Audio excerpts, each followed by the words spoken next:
Vamos a hablar del duelo, pero de una manera particular, el duelo en las empresas, en el trabajo, en el ámbito laboral. ¿Y qué pasa cuando, transcurrido el tiempo de licencia, se vuelve con el alma hecha a pedazos, hecha trizas? ¿Hay lugar para el duelo?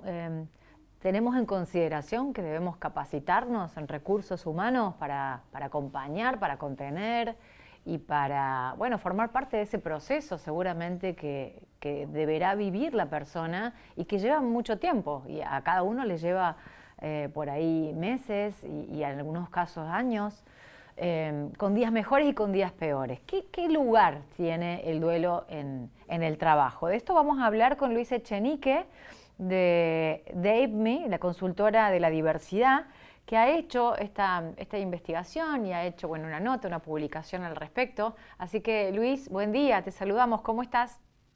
Hola Paula, buen día. ¿Cómo estás? Muchas gracias por la invitación de compartir un tema tan crítico y particular como es el duelo, ¿no? Ujú. Eh, ¿Cómo se dispara desde la consultora esta temática y por qué la abordan y con qué sí, metodología? correcto. Este es un trabajo que venimos haciendo junto con Gastón Boiró, ¿sí? Gastón Boiró es el otro partner Mm. socio de la consultora Daimi, como vos presentaste. Y empezamos a notar, por un lado, diferentes situaciones o pedidos de empresas con las cuales trabajamos y también de nuestra propia historia en haber trabajado en organizaciones y hoy también en otras organizaciones como es la universidad, Mm.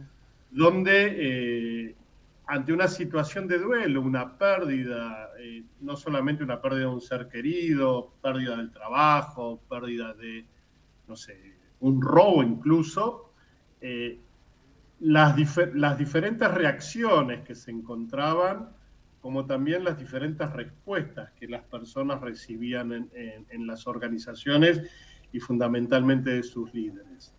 Y esto nos llevó por un lado, a estudiar, investigar y también a tener, hoy en día tenemos una encuesta online justamente para poder empezar a analizar más en detalle cuál es la situación del duelo, cómo las organizaciones responden a esta situación del duelo. ¿Y por qué nos preocupa? Nos preocupa, por un lado, bueno, porque claramente no podemos descindir, o escindir, mejor dicho, esta relación o esta figura como persona entre la vida laboral y la vida personal. Claramente ya somos uno, Mm. siempre lo fuimos, pero bueno, hoy se toma o se entiende como una unidad, muy holístico, y veíamos el impacto que esto tenía en las personas, ¿no? No solamente por el propio duelo, eh, por ahí ante la pérdida de un familiar, digo, de una pareja, la ruptura de una relación, sino que también, y cada vez lo observamos más y se escucha más, eh, el dolor por la pérdida de una mascota. Ujú. ¿Sí? Mira. Y en general, eh, las organizaciones, desde la legislación primero, no, esto obviamente no está considerado, y algunas organizaciones, si bien ya están permitiendo y contribuyendo a que sus empleados vayan con su mascota al lugar de trabajo, no está contemplado, obviamente, en la ley de contrato y en ninguna legislación qué pasa frente a esto, ¿no? Y el dolor por la pérdida de una mascota es altísimo. Y por ahí no solamente en términos de pérdida, ¿no? También situaciones donde tengo que llevar a mi mascota al veterinario, por ejemplo, ¿no? Entonces, lo que observamos es las reacciones negativas por parte de los colaboradores en muchas ocasiones ante la no posibilidad de atravesar este duelo, de acompañar a una persona, a una relación, a esta mascota a lo largo de este proceso de duelo, ¿no? Que el duelo, entendemos, es tratar de entender por qué pasó lo que pasó y de recordar positivamente a esta persona, objeto, a este ser querido que se fue o que no está, y las consecuencias que esto trae, repito, no solo en la persona, sino también en el contexto laboral. Eh, Y a partir de ahí, a ver, se generan acciones positivas o se proponen acciones positivas que no tienen que, para no depender siempre de la legislación y de la mirada por ahí poco empática, porque eso también me parece, Luis, que tiene que ver con una forma de ser, con una mayor o menor sensibilidad frente a algunos contextos. Entonces, si no está afuera, ¿cómo se recrea eso adentro, puertas adentro de una organización? Sí, a ver, es correcto porque, bueno, como decíamos, la legislación no lo contempla, con lo cual, desde adentro de una organización, por un lado es brindar capacitación, ¿no? O generar acciones de capacitación a líderes en términos de cómo acompañar, cómo mejorar la empatía, cómo estar mucho más cerca o disponible para escuchar a esta persona que está atravesando por un proceso de duelo. Y esta escucha claramente no tiene que ver con una intromisión, ¿no? Sino tiene que ver con este fortalecimiento de estos lazos con los equipos de trabajo que permiten este tipo de diálogo, este tipo de cercanía. Otra de las licencias que algunas organizaciones, por suerte, ya las están implementando y que nosotros sugerimos que la implementen, es no solamente limitar las licencias a madres, padres o cónyuges, sino también esto que estábamos hablando de la mascota, por ejemplo, de parejas muchas veces no registradas, o en un contexto donde hoy estamos viviendo que cada vez hay menos parejas formales, como cuando yo era, como mis padres o cuando yo me casé por primera vez. O sea, esto está cambiando el modelo de familia, con lo cual muchas veces mi vínculo cercano es un amigo, ¿no? Entonces, un amigo, una amiga, no importa.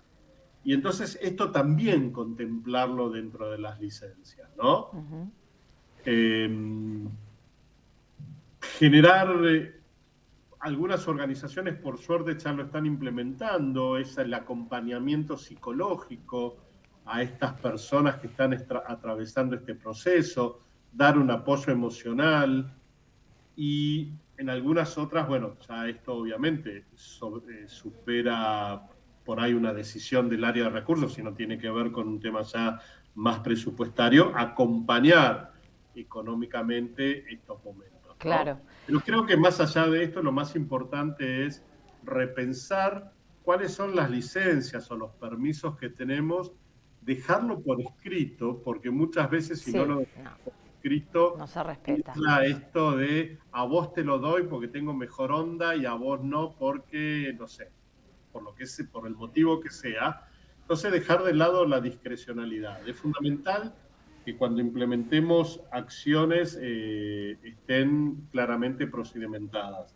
Y además comparar con otros países, ¿no? O sea, Chile hoy... Eso te quería preguntar, los datos, porque por ahí en Argentina o por ahí en este ámbito, y en este ámbito me refiero por ahí el interior del interior, digo, Capital por ahí tiene otra mirada de algunas cosas, pero suena como muy ideal.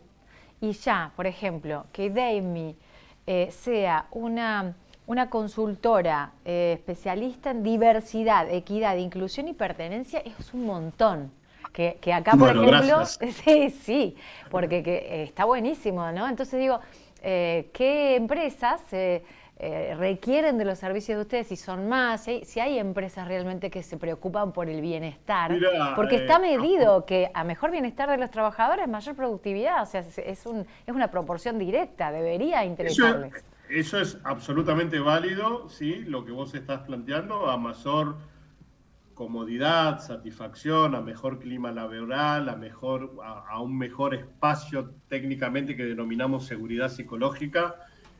Obviamente la productividad es más alta, la posibilidad de error es mucho menor, el ausentismo es mucho menor, con lo cual, tomando en consideración estos parámetros, ¿no? El ausentismo, la rotación, los costos implícitos que esto tiene, yo te diría que no debería, que cualquier organización, sea grande, chica, multinacional, que esté en Capital Federal o en Ciudad de Buenos Aires o en el interior, debería preocuparse por esto, ¿no? Porque al final del día, cualquier organización privada busca lo que es la rentabilidad, y cualquier organización privada, pública o del tercer sector busca también ser reconocida y que sus equipos de trabajo estén lo mejor posible, ¿no? Claro. Entonces, no vería y no vemos obstáculo por las diferentes demandas que estamos teniendo y conversaciones que estamos teniendo con varias organizaciones, el tema del tamaño o de el sector de la economía en la cual está, ¿no? Claro. Digo porque trabajamos con empresas mineras, trabajamos con empresas del sector agrícola, trabajamos con algunas empresas de Córdoba también, por razones, no puedo decir Está bien. El nombre, pero bueno, son de rubros que generan mucho impulso en la economía. Y este es un tema que se preocupa, ¿no? Justamente han habido recientemente 2 empresas que nos han llamado para preguntar cómo hacer, ¿no?, para acompañar a los colaboradores en este proceso por estas consecuencias, ¿no? Este ausentismo, esta mala onda muchas veces, ¿no? Por ahí en un lenguaje más diario, Sí, ¿no? sí. Esta mala onda que sentimos porque mi cabeza no está en el trabajo, mi cabeza está en recordar o en acompañar o atravesar este dolor que implica un duelo, ¿no? Entonces creo que ahí hay una alta responsabilidad de la organización. Que debería descontar tener un área de recursos humanos, que muchas no tienen. Que debería descontar un área de recursos humanos, es válido, sí, pero también, si no, por un tema de estructura, también considerar el rol del líder, ¿no? Porque muchas veces por ahí el área de recursos humanos acompaña estos procesos, pero con quién en general, y esto es por estadística también, ¿no?, con quién un colaborador o colaboradora tiene mejor onda, mejor relaciones con su líder, claro, con su jefe de equipo, ¿no? que muchas veces no están capacitados justamente para... Bueno, exactamente, ¿no? Por eso sugerimos mucho esto, bien, buen punto, ¿no?, de capacitar a los líderes sobre este tema. Y hay un dato por ahí que estábamos hablando, ¿no?, donde en general el liderazgo, y esto lo hemos observado en un relevamiento que estamos haciendo sobre diversidad a nivel regional, quizá en breve, principio de agosto, primera semana de agosto cierra, para luego obviamente compartir los resultados, ¿no? Donde estamos viendo que de la muestra, obviamente, prácticamente un cerca por ciento del 30% de las posiciones de liderazgo no tiene entrenamiento ni en diversidad, perdón, al revés, solamente un 30% de líderes tienen entrenamiento en diversidad y en manejo de situaciones de crisis, como el manejo, el afrontamiento de un colaborador que atraviesa una situación de duelo. Claro. Bueno, esto es un cambio de paradigma. Absolutamente. Que me parece que toma tiempo, ¿no? Y a veces pensamos que estábamos avanzando y bueno, y por ahí se retrocede. Bueno, pero esto es para otro punto. Luis, siempre un placer conversar con vos. Otra charla. Daymie, así buscan la consultora para compartir los resultados tan interesantes. Es un placer conversar con vos. Muchas gracias. No, muchas gracias a vos, Paula. Un saludo y bueno, y nada, la consultora Daymie a disposición. Gracias. ¿Sí? Hasta luego. Bueno, ahí está. Entonces, hacemos una breve pausa y en un ratito volvemos al móvil para el cierre del programa.